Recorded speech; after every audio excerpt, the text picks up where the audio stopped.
Break के बाद खुशामदीद नाज़रीन। ऑपोजिशन का हमेशा यही उसकी कोशिश होती है कि वो हुकूमत को टफ टाइम दे। और अगर हम बात करें पाकिस्तान तरीके इंसाफ की तो 2013 से देखा जाए तो जब भी पाकिस्तान तरीके इंसाफ ऑपोजिशन में रही है उसने उस वक्त की हुकूमत को टफ टाइम दिया है। लेकिन पाकिस्तान तरीके इंसाफ की जो असल सियासत 2013 के इलेक्शन से शुरू होती है उसको देखा जाए तो हमें 3 फेजेस पाकिस्तान तरीके इंसाफ के नज़र आते हैं। एक है 2013 से 9 मई 2023 तक का, फिर 10 मई 2023 से 8 फरवरी 2024 तक का, और फिर 9 फरवरी 2024 से लेकर 26 नवंबर 2024 तक का।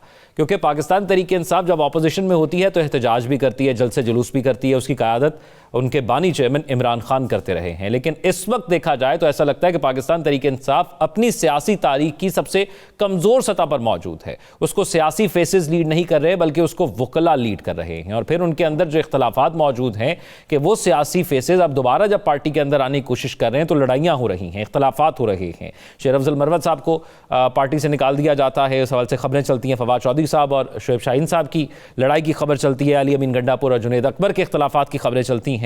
और फिर पाकिस्तान तरीके इंसाफ ऑपोजिशन इत्तेहाद बनाने की बात भी करती है।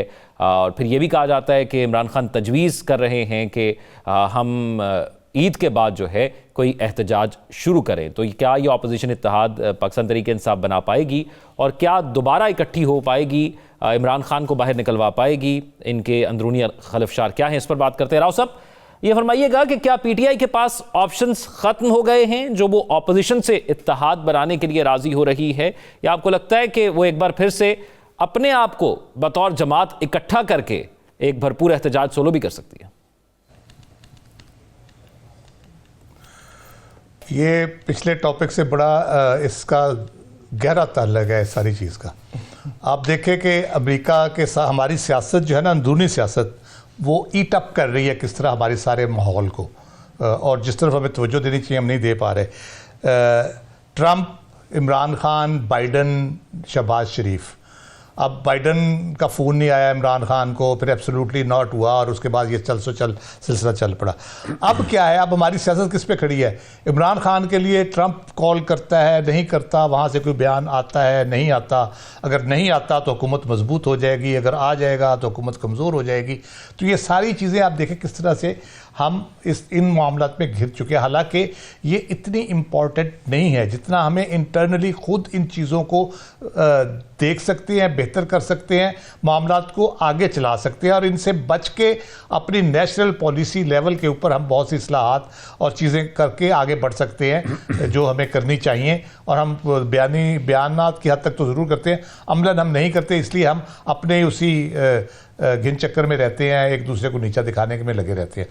जहाँ तक पीटीआई की बात है, देखिए पाकिस्तान में एक तो ये सियासी जमात का मजबूत होना, कमज़ोर होना, ये उसके बहुत से फैक्टर्स होते हैं, लेकिन एक फैक्टर कॉमन है और परमानेंट है। वो है कि अगर लीडर एक है, उसका वो ज़ाती उसकी जागीर समझी जाती है जमात, और उसी के साथ सारे होते हैं, वो जब तक है उसके से है और वो पॉपुलर भी है, तो मेरा नहीं ख्याल उस जमात को किसी किस्म का कोई ख़तरा हो सकता है। एज सच सारे कोशिश करते हैं उसी जमात में रहें, उसकी टिकट भी लें इलेक्शन में, उसके निशान पे इलेक्शन भी लड़ें, और उसके साथ अपने मामलात भी ठीक रखें।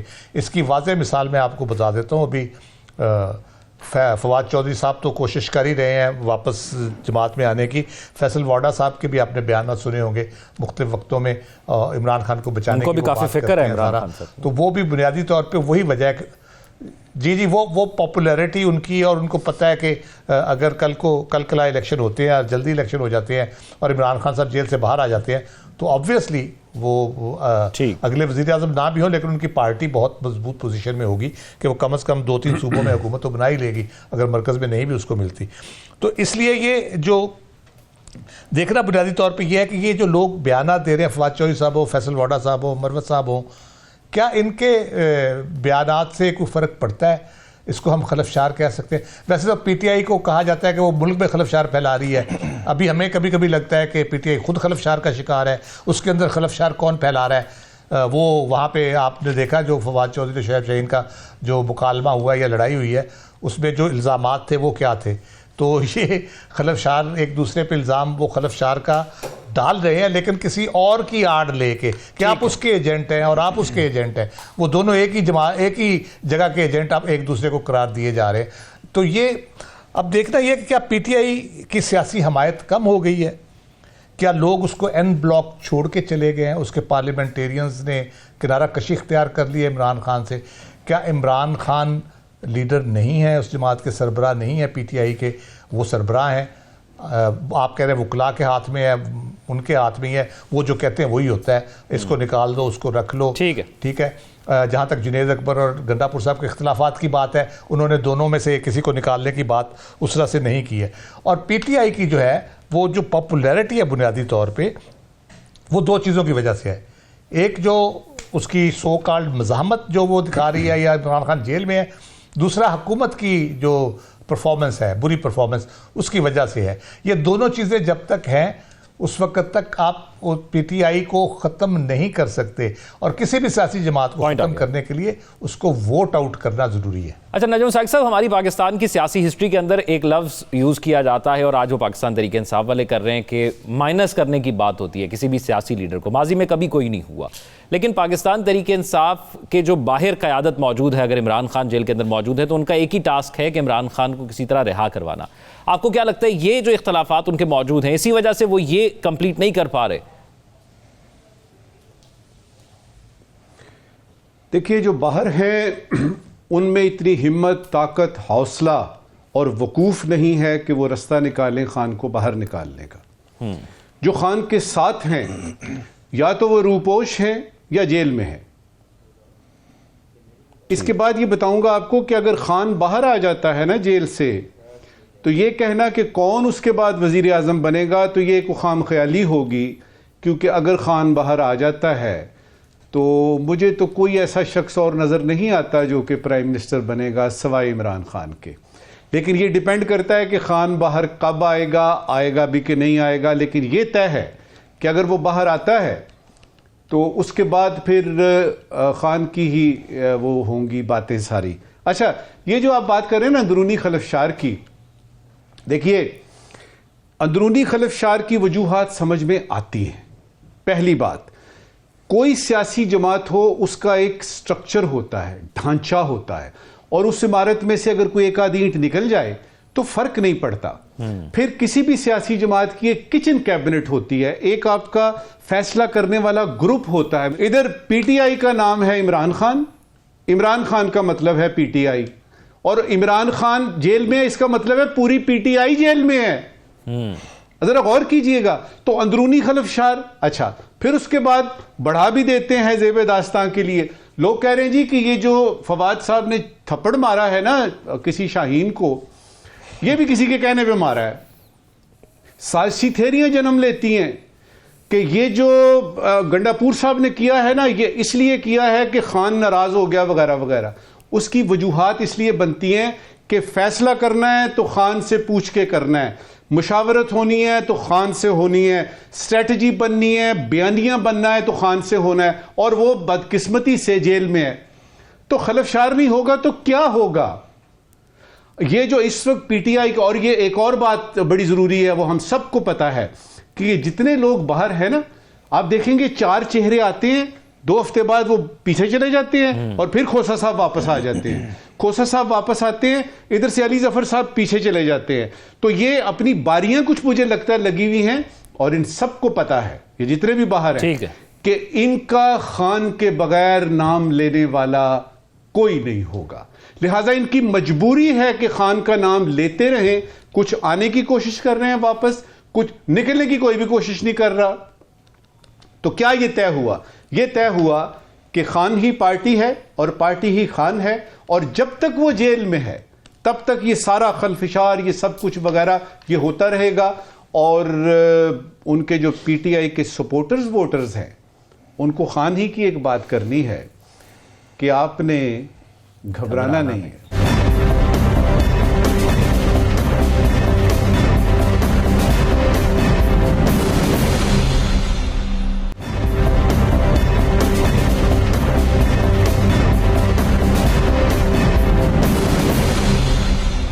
साकिब बशीर साहब, क्योंकि ऐसा लगता है फवाद चौधरी साहब को बहुत इस्तिस्ना हासिल है और फिर पार्टी के अंदर दो ही लोग मौजूद हैं, एक फवाद चौधरी साहब और एक फैसल चौधरी साहब, दोनों भाई मुलाकात भी करने जाते हैं, तर्जुमानी भी फैसल चौधरी साहब ही ज़्यादातर करते हैं, फिर गंडापुर साहब एहतजाज करने आते हैं, गायब हो जाते हैं, पीटीआई वाले कहते हैं वो उनको कोई अगवा करके ले गया, फिर पता लगता है वो कहीं चाय पीने चले गए।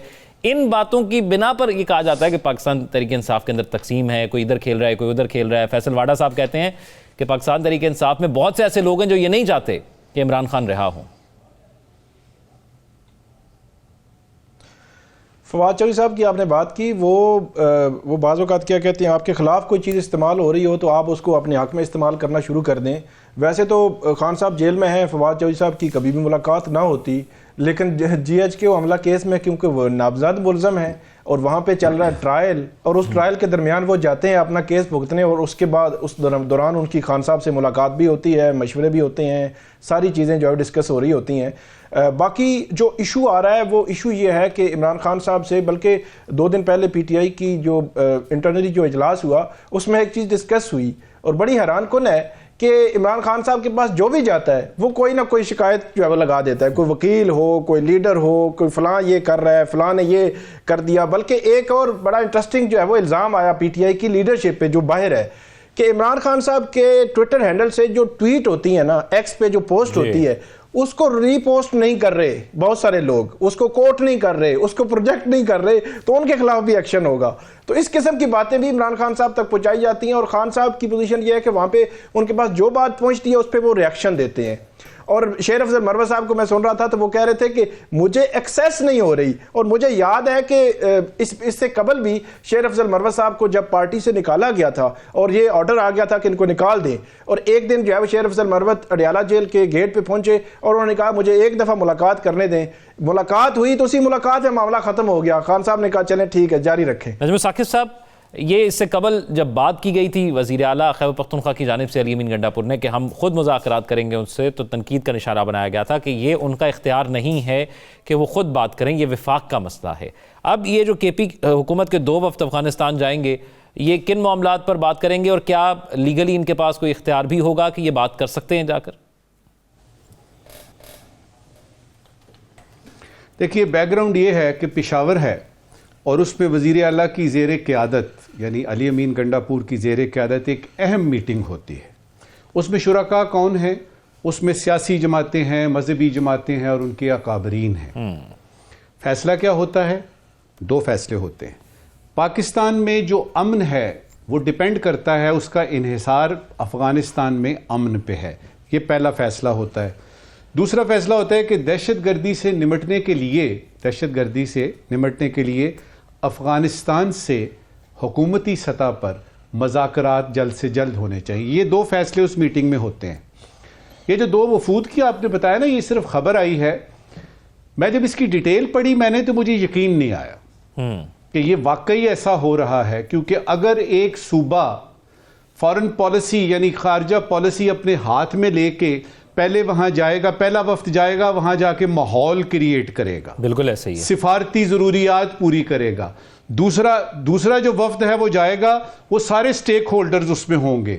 तो मुझे ये बताइएगा सबसे पहले कि अगर कल को पंजाब से भी इधर से 2 वफूद चले गए, क्योंकि दहशतगर्दी जो है वो तो पूरे पाकिस्तान का मसला है, बिल्कुल ऐसे ही है, ये KP का तो मसला नहीं है। ये हो क्या रहा है? तो मुझे यकीन इसलिए नहीं आ रहा कि क्या वाकई खारजा पॉलिसी जो है वो सूबे अपने अपने सूबे चलाएंगे, या इनसे कहा गया है कि आप ये वाला रास्ता जो है वो इख्तियार करें।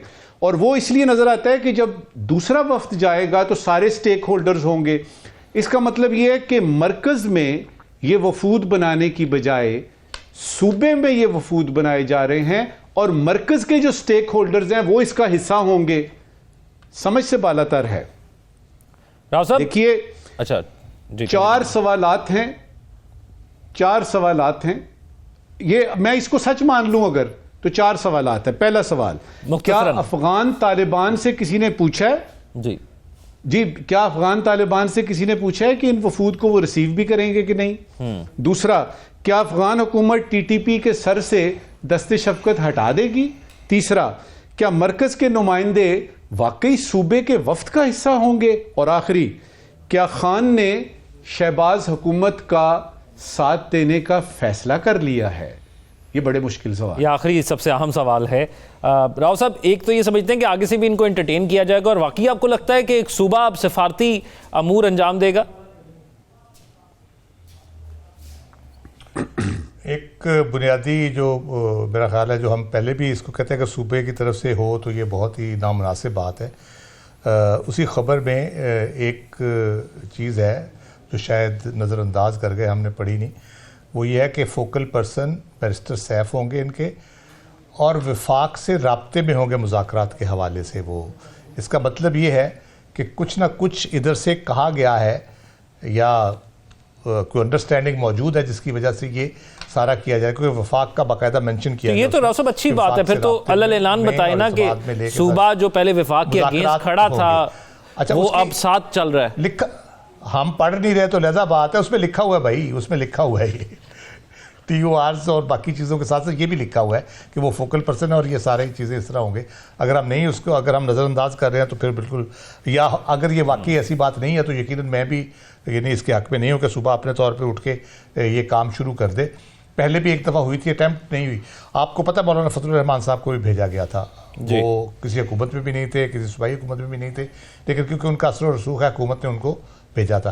फिर हमारे स्पेशल एनवाई भी हैं, तो बड़े अरसे से मैं देख रहा हूँ कि वो भी, उनका भी पता नहीं उनको क्यों लगाया, अगर उनसे कोई काम नहीं लेना। उनका बड़ा इन्फ्लुएंस है, उनके राब्ते भी हैं, सारा कुछ है, लेकिन उनको भी न्यूट्रलाइज ही कर दिया तकरीबन।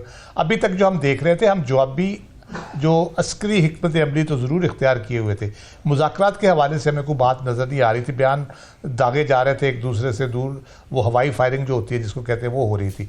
अगर ये इस तरह की एंगेजमेंट होती है, मेरा ख्याल है बहुत मुनासिब होगी, क्योंकि इंटरनेशनल प्रेशर, कल हमने जिस रिपोर्ट का जिक्र किया उसके बाद इंटरनेशनल प्रेशर तो यकीनन बढ़ेगा।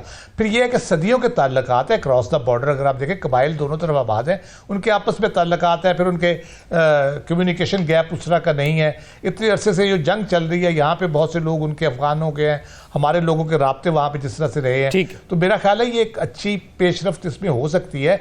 हम इसको न्यूट्रलाइज करने में कामयाब हो सकते हैं, अफगान गवर्नमेंट को कायल करने में भी कामयाब हो सकते हैं। ठीक है साकिब बशीर साहब, आप कैसे समझते हैं, क्योंकि क्रॉस बॉर्डर ट्राइबल डिप्लोमेसी को मजबूत करने के लिए इस TORs के अंदर कहा गया है, और फिर वफाक ने आपको समझते हैं कि लगता है कि ये कदम उठाया कि एक तरीके से हम इस तरह बात करते हैं कि ये सूबा ज़्यादा करीब है, इनका कल्चर भी ज़रा ज़्यादा सेम है? अच्छा, एक तो कुछ ज़राए से मेरी बात भी हुई, तो उनका ये कहना है कि जो वफाक है या वफाकी हुकूमत ऑन बोर्ड है इन सारे मामलात से, इतने बड़े पैमाने पर वो अगर चीज़ें कर रहे हैं। माजी में एक मुलाकात हुई थी तो उससे कोहराम मच गया था कि ये क्या करने जा रहे हैं अली अमीन गंडापुर जो है। तो अब की बार TORs और वफूद भेजने तैयारियों और उस पर सारा कुछ हो रहा है, तो मरकज़ की तरफ से कोई रिएक्शन नहीं आया। तो उसका ये बताया गया है कि उसका मतलब यही है कि मरकज़ भी एग्री है कि मुज़ाकरात के ज़रिए, क्योंकि TTP की कार्रवाइयाँ माजी करीब में बहुत बढ़ गई थी। अच्छा, 2 वफद होंगे, पहला वफद उलमा का होगा। अब आप देखें कि TTP हो, तालिबान, अफगान तालिबान हो, उसमें मजहबी एलिमेंट बहुत ज़्यादा है। तो पहला वफद वो होगा जिसमें इन सारे ट्राइबल एरिया से उलमा होंगे, और दूसरा वफद जो है वो होगा वहाँ के अमायदीन होंगे, और उसमें सारे स्टेक होल्डर्स होंगे जो वहाँ पर बात करेंगे। उसमें यह बताया गया कि एक दहशतगर्दी की कार्रवाइयाँ हैं, TTP की बढ़ती हुई कार्रवाइयाँ, फिर लोकल इश्यूज भी हैं। वहाँ पे लोग आते हैं, मरीज आते हैं, ट्रेड है, इस किस्म के जो मामलात है, कारोबार करते हैं कुछ लोग जो है वो इधर। तो बहुत ज़्यादा इश्यूज हैं और वो बढ़ रहे हैं। तो उनको काबू पाने के लिए, वो मुज़ाकरात की टेबल पर लाने के लिए ये जो है वो कोशिश हो रही है। बिल्कुल ठीक है, ये भी अहम चीज़ होगी कि ये वक्त बाख्तियार कितना होगा। नजूम साकिब साहब, आज के सवालात। शुक्रिया ज़ौक। एक ज़रूरी सवाल है और एक गैर ज़रूरी सवाल है। पहले ज़रूरी सवाल, पहली मरतबा तारीख़ में ऐसा हुआ कि CSS के गुज़श्ता इम्तिहान का नतीजा आने से पहले ही दूसरे साल के इम्तिहान शुरू हो गए, जो कि कल से शुरू हो गए हैं। यानी वो उम्मीदवार जो पिछले साल इम्तिहान दे रहे थे, मजबूरन इस साल भी इम्तिहान देंगे, कि इसलिए कि पिछले का नतीजा अभी तक नहीं आया। ज़रूरी सवाल ये है कि क्या FPSC में भी फॉर्म 45 और फॉर्म 47 वाला फार्मूला आजमाया जा रहा है? राइट। आज का गैर ज़रूरी सवाल, बिलावल भुट्टो जरदारी साहब ने फरमाया है कि बानी PTI की सियासत से पाकिस्तान को पाक करना है। बानी पीटीआई की सियासत से पाकिस्तान को पाक करना है। गैर ज़रूरी सवाल ये है कि सियासत की ये जो भल सफाई है ये पीपल्स पार्टी अकेले ही कर लेगी कि बाकी पार्टियों की भी मदद इसको दरकार होगी। ठीक है, हमारे नाज़रीन सोशल मीडिया पर अपने फीडबैक से आगाह रखना, ख्याल रखिएगा। अल्लाह हाफ़िज़।